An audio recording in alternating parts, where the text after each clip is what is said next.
So hi hello everyone, this is Shalini Mishra and hi. I hope आप लोग अच्छे लगे होंगे। और इस सीरीज में जिस तरीके से हमने बॉडी आर्ट को पढ़ा था पिछले अपने वीडियो में, बॉडी आर्ट का हाइपर रियलिटी, यहाँ पर जानने वाले हैं लियोटार्ड से रिलेटेड कुछ जानकारी जो कि आप लोगों के लिए बहुत बहुत महत्वपूर्ण है।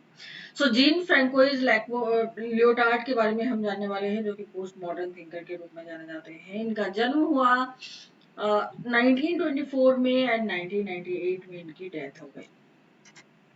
जीन लियोटार्ड एक फ्रेंच दार्शनिक और समाजशास्त्री थे। इन्हें पोस्ट मॉडर्निज्म यानी उत्तर आधुनिकतावाद का प्रमुख सिद्धांतकार माना जाता है। कि जो फेमस बुक है द पोस्ट मॉडर्न कंडीशन, जो कि आई थी 1979 में, इसने आधुनिक ज्ञान विज्ञान और समाज पर अपना गहरा प्रभाव डाला। इनकी कुछ बुक्स हैं इंपॉर्टेंट, जो कि हम यहाँ पर देख लेते हैं, क्योंकि हर बार जो कुछ बुक्स हैं विद डेट देखी जाती है, क्रोनोलॉजिकल पर्सपेक्टिव में क्वेश्चन पूछे जाते हैं, तो आप लोग भी देखिए और ध्यान दीजिए। सो फिनोमिनोलॉजी इनकी फर्स्ट बुक है, जो कि 1954 में आई। Discourse figure 1971। इकोनॉमिक लिबिडिनल इनकी 1974 में बुक आई थी। The postmodern condition a report on knowledge 1979 में आई थी, जो कि बहुत ही इंपॉर्टेंट बुक है। The different phrase in dispute 1983, lesson on the analytics of the sublime, ये 1991 में आई थी बुक। द इनह्यूमन, ये 1991 में आई। पोस्ट मॉडर्न फेबल्स इनकी 1993 में book I. The confession of Augustine, ये 1998 में बुक आई। इनके प्रमुख सिद्धांत और अवधारणाएं कौन सी है?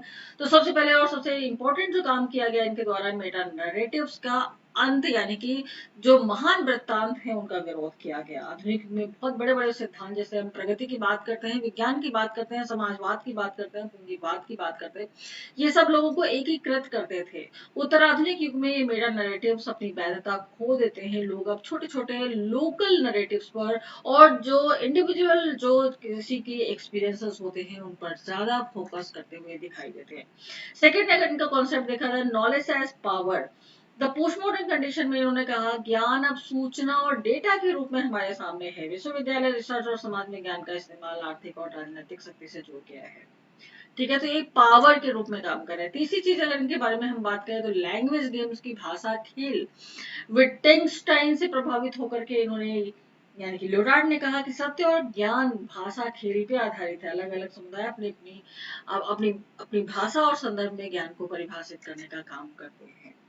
ठीक है, चौथी चीज जो इन्होंने बताई, द डिफरेंट, यानी कि विभिन्नता का जो संघर्ष हमें देखने को मिलता है, तो ये आधुनिक समाज की सबसे बड़ी विशेषता भी हम कह सकते हैं। जब दो लोग और दो समूह अलग अलग भाषा खेल में फंस जाते हैं, आपस में न्याय नहीं कर पाते, जस्टिफाई नहीं कर पाते, तो इसे डिफरेंट कहा गया। जैसे कि युद्ध पीड़ितों की आवाज को अक्सर सत्ता के द्वारा चुप करा दिया जाता है। इनह्यूमन, ये इनकी बुक से रिलेटेड, जो उन्होंने बुक में अपना कंटेंट डाला है, यानी कि अमानवीयता।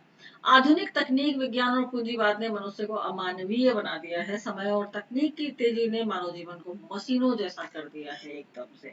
लिबिडिनल इकोनॉमी के बारे में जो उन्होंने बात की, समाज सिर्फ तर्क पे नहीं बल्कि इच्छाओं, भावनाओं और इच्छा शक्ति पर भी चलता है। पूंजीवाद इच्छाओं और भोग को नियंत्रित करके समाज को चलाना चाहता है। सबलाइन में इन्होंने कहा, यानी कि उत्कृष्टता का अनुभव। कला और सौंदर्य शास्त्र में लियोटार्ड ने सबलाइन की बात की, जब कोई अनुभव इतना विशाल हो कि उसे भाषा में पूरी तरीके से व्यक्त ना किया जा सके, तो यही सबलाइन कहलाता है। तो इस तरीके से लियोटार्ड दिखाते हैं कि आधुनिकता की निश्चितता अब समाप्त हो चुकी है। सर्टेनिटी जो थी और आधुनिकता को लेकर के, आज का जो समाज है वो प्लूरलिस्ट है, बहुलतावादी है, जहाँ पे ज्ञान है, शिक्षा है, विज्ञान है, संस्कृति है, और इन सब पर इन्होंने अपना एक उत्तर आधुनिक दृष्टिकोण प्रदान किया। ठीक है, और ये एक उत्तर आधुनिक समाज एक ऐसा समाज है जहाँ पर लोगों के एक्सपीरियंसेस, लोगों का ज्ञान का जो स्तर है वो सबसे अलग है। तो आज का सेशन यहीं तक है लियोटार्ड से रिलेटेड। आई होप आपको वीडियो अच्छा लगा होगा। वीडियो अच्छा लगे तो लाइक करिए, शेयर करिए एंड कमेंट करना बिल्कुल ना भूलिएगा। Thank you everyone, take care.